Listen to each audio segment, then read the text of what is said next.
નમસ્કાર મિત્રો, ફરીવાર તમારું આ વિડીયોમાં હાર્દિક સ્વાગત છે। હાલ રાંધનપુરની વાત કરીએ તો રાંધનપુરમાં લગ્નના આગલા દિવસે વરરાજાને છરીના ઘા ઝીકી પતાવી દીધો। પાટણ જિલ્લાના રાંધનપુર દુઃખદ ઘટના ઘટી છે। આવતીકાલે યુવકના લગ્ન હતા અને આજે તેની હત્યા કરી નાખવામાં આવી છે।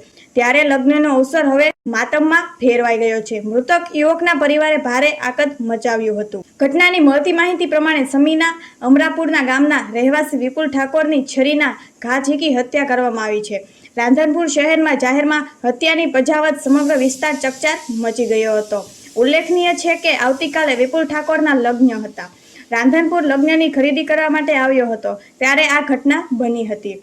રાંધનપુરમાં લગ્નના આગલા દિવસે વરરાજાને છરીના ઘા ઝીકી હત્યા કરનાર આરોપી ઝડપાયો। રાંધનપુરમાં ઇસ્કોન શોપિંગ મોલમાં વિપુલ ખરીદી કરી રહ્યો હતો ત્યારે જ હત્યારો છરી લઈને તૂટી પડ્યો હતો અને હત્યાને અંજામ આપી ફરાર થઈ ગયો હતો।